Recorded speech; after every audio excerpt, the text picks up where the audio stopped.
Prime Minister Modi's address at the Indian Mobile Congress. अपने आप में एक सुखद अनुभव है। 21वीं सदी की तेजी से बदलती हुई दुनिया में ये आयोजन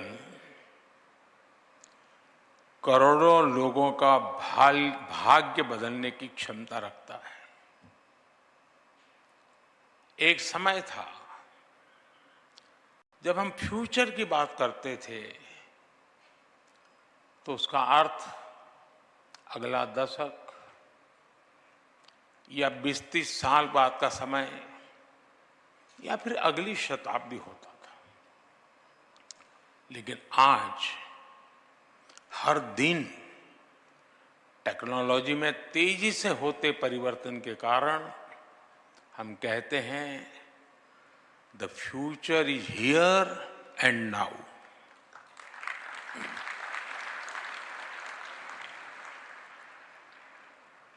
अभी कुछ मिनट पहले मैंने यहाँ एग्जीबिशन में लगे कुछ स्टॉल्स देखे। इस एग्जीबिशन में मैंने उसी फ्यूचर की झलक देखी, चाहे टेलीकॉम हो, टेक्नोलॉजी हो या फिर कनेक्टिविटी,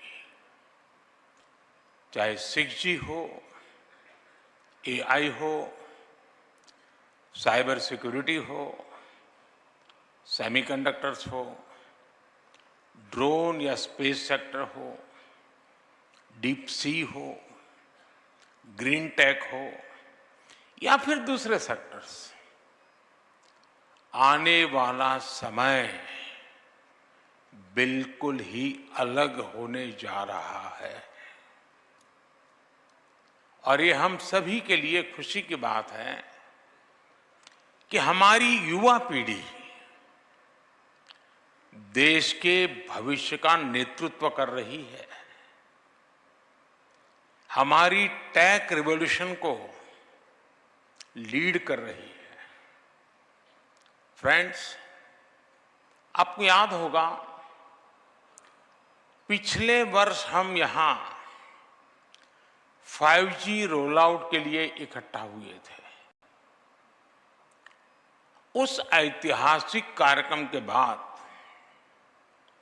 पूरी दुनिया भारत को हैरत भरी नजरों से देख रही थी। आखिर भारत में दुनिया का सबसे फास्ट 5G रोल आउट हुआ था, लेकिन हम उस सफलता के बाद भी रुके नहीं। हमने 5G को भारत के हर नागरिक तक पहुंचाने का काम शुरू किया। यानी हम रोल आउट स्टेज से रीच आउट स्टेज तक पहुंचे।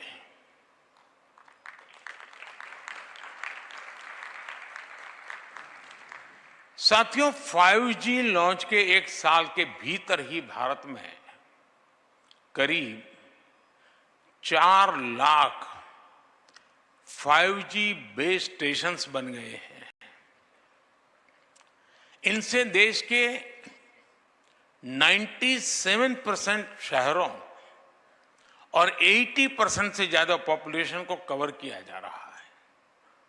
भारत में पिछले 1 वर्ष में मीडियन मोबाइल ब्रॉडबैंड उसकी स्पीड करीब 3 गुना बढ़ गई है। मोबाइल ब्रॉडबैंड स्पीड के मामले में भारत एक समय था 118 से हम वहां पर अटके पड़े थे, आज 43rd पोजीशन पर पहुंच गए हैं।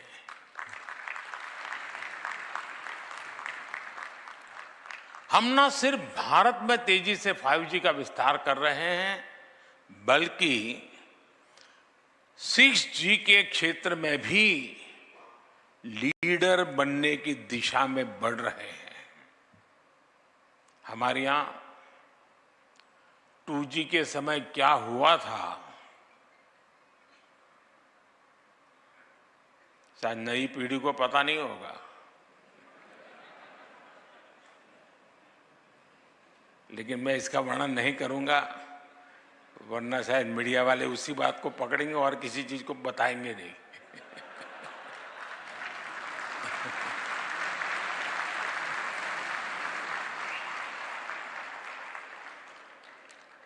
लेकिन ये जरूर कहूंगा कि हमारे कालखंड में 4G का विस्तार हुआ, लेकिन एक दाग भी नहीं लगा है।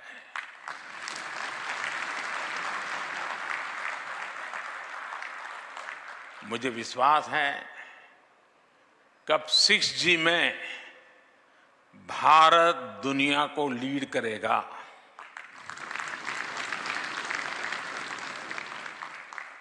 और साथियों, इंटरनेट कनेक्टिविटी और स्पीड में सुधार सिर्फ रैंकिंग और नंबर से ही नहीं होते। इंटरनेट कनेक्टिविटी और स्पीड में सुधार ईज ऑफ लिविंग को भी बढ़ा देते हैं। जब इंटरनेट स्पीड बढ़ती है तो स्टूडेंट को अपने टीचर से ऑनलाइन कनेक्ट होने में और आसानी हो जाती है। जब इंटरनेट स्पीड बढ़ती है तो अपने डॉक्टर से टेलीमेडिसिन के लिए कनेक्ट करते वक्त मरीज को सीमलेस एक्सपीरियंस होता है। जब इंटरनेट स्पीड बढ़ती है तो टूरिस्ट को किसी लोकेशन तलाशने के लिए मैप्स का इस्तेमाल करने की परेशानी नहीं आती। जब इंटरनेट स्पीड बढ़ती है तो किसान और आसानी से खेती की नई तकनीक को सीख पाता है, समझ पाता है। कनेक्टिविटी की स्पीड और अवेलेबिलिटी सोशल और इकोनॉमिक दोनों ही रूप से बड़ा परिवर्तन करते हैं। साथियों, हम हर क्षेत्र में पावर ऑफ डेमोक्रेटाइजेशन पर विश्वास करते हैं। भारत में विकास का लाभ हर वर्ग, हर क्षेत्र तक पहुंचे। भारत में संसाधनों का सभी को लाभ मिले, सभी को सम्मानजनक जीवन मिले और सभी तक टेक्नोलॉजी का फायदा पहुंचे, इस दिशा में हम तेजी से काम कर रहे हैं। और मेरे लिए यही सबसे बड़ा सामाजिक न्याय है। नागरिकों के लिए access to capital, access to resources and access to technology हमारी सरकार की प्राथमिकता है। चाहे वो मुद्रा योजना के तहत कोलेटरल फ्री लोन्स की बात हो, या स्वच्छ भारत के टॉयलेट्स की, या जेम ट्रिनिटी से होने वाले डायरेक्ट बेनिफिट ट्रांसफर की, इन सभी में एक बात कॉमन है। ये देश के सामान्य नागरिक को वो अधिकार दिला रहे हैं जो उसे पहले मिलने मुश्किल थे। और निश्चित तौर पर इसमें टेलीकॉम टेक्नोलॉजी ने बड़ी भूमिका निभाई है। भारत नेट प्रोजेक्ट ने अब तक करीब 2 लाख ग्राम पंचायतों को ब्रॉडबैंड कनेक्टिविटी से जोड़ा है। हमारी अटल टिंकरिंग लैब्स के पीछे भी यही थॉट है। 10,000 लैब्स के जरिए हम करीब 75 लाख बच्चों को कटिंग एज टेक्नोलॉजी से जोड़ पाए हैं। मुझे विश्वास है कि एकेडमिक इंस्टीट्यूशंस में 100 5G यूज केस लैब्स शुरू होने के आज के अभियान से भी ऐसा ही एक व्याप बढ़ने वाला है। नई पीढ़ी को जोड़ने का एक बहुत बड़ा इनिशिएटिव है ये। किसी भी क्षेत्र से हमारे युवा जितना अधिक जुड़ेंगे, उस क्षेत्र के विकास की संभावना और उस व्यक्ति के विकास की संभावना उतनी ही अधिक होगी। ये लैब्स भारत के युवाओं को बड़े सपने देखने और उन्हें हासिल करने का विश्वास जगाती है। और मुझे पूरा भरोसा है कि हमारे युवा अपनी एनर्जी, अपने एंथुजियाज्म और अपनी स्पिरिट ऑफ एंटरप्राइज से मैं पक्का मानता हूं आपको सरप्राइज कर सकते हैं। कई बार वो किसी पर्टिकुलर टेक्नोलॉजी से ऐसे ऐसे काम करेंगे जिनके बारे में उस टेक्नोलॉजी को बनाने वालों ने भी नहीं सोचा होगा। इसलिए मैं अभी कुछ दिन पहले एक वीडियो देख रहा था। हमारे देश के लोगों की सोच कैसी है, और ड्रोन का ये भी उपयोग हो सकता है। हनुमान जी को इस रामायण के जो मंचन हो रहा था ना, तो हनुमान जी को जड़ी बूटी लेने के लिए जाना था, तो उन्होंने ड्रोन पर हनुमान जी को भेजा।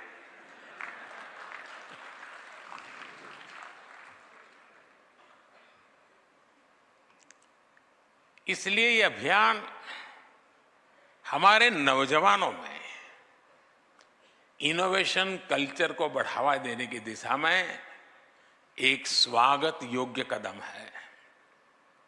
फ्रेंड्स, बीते कुछ वर्षों में भारत की सबसे महत्वपूर्ण सक्सेस स्टोरीज में हमारा स्टार्टअप इकोसिस्टम भी एक बहुत महत्वपूर्ण स्थान ले चुका है।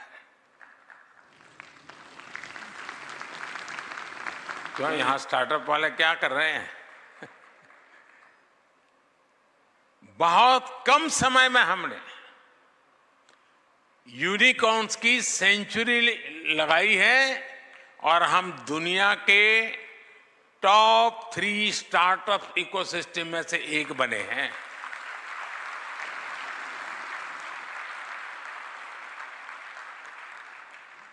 दो 2014 में हमारे पास, मैं 2014 क्यों कह रहा हूं पता है ना? वो तारीख नहीं है, एक बदलाव है।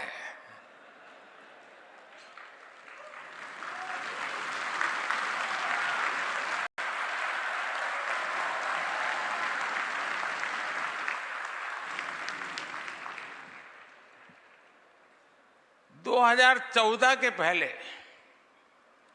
भारत के पास कुछ 100 स्टार्टअप थे, कुछ 100, लेकिन अब ये संख्या 1 लाख के आसपास पहुंच गई है।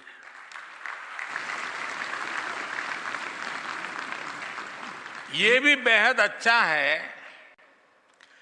कि स्टार्टअप को मेंटर और एनकरेज करने के लिए इंडिया मोबाइल कांग्रेस ने एस्पायर प्रोग्राम की शुरुआत की है। मुझे विश्वास है कि आपका एक कदम भारत के युवाओं की बहुत मदद करेगा। लेकिन साथियों, इस पड़ाव पर हमें यह भी याद रखना होगा कि हम कितना दूर आए हैं और इतना दूर किन परिस्थितियों के बाद आए हैं। आप 10-12 साल पहले के मोबाइल फोन्स को याद करिए। तब आउटडेटेड फोन की स्क्रीन घड़ी घड़ी हैंग हो जाती थी। ऐसा ही होता था ना?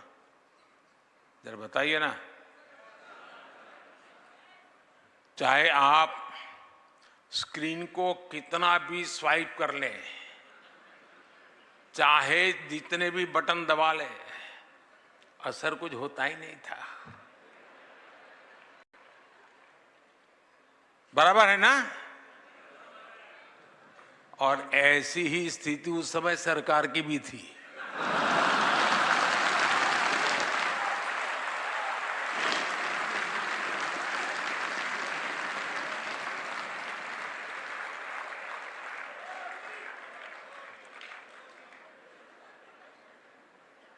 उस समय भारत की अर्थव्यवस्था का, या कहें या तब की सरकार ही हैंग हो गए वाले मोड में थी।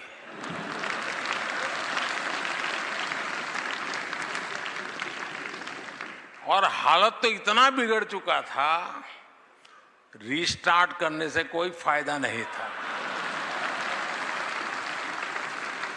बैटरी चार्ज करने से भी फायदा नहीं था, बैटरी बदलने से भी फायदा नहीं था। 2014 में लोगों ने ऐसे आउटडेटेड फोन को छोड़ दिया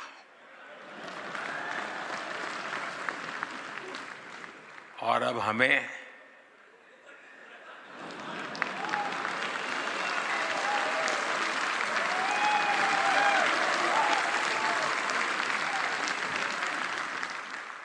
सेवा करने का अवसर दिया। इस बदलाव से क्या हुआ वो भी साफ दिखता है। उस समय हम मोबाइल फोन्स के इंपोर्टर थे, आज हम मोबाइल फोन के एक्सपोर्टर है। तब मोबाइल मैन्युफैक्चरिंग में हमारी प्रेजेंस ना के बराबर थी, लेकिन आज हम दुनिया के दूसरे सबसे बड़े मोबाइल मैन्युफैक्चरर है।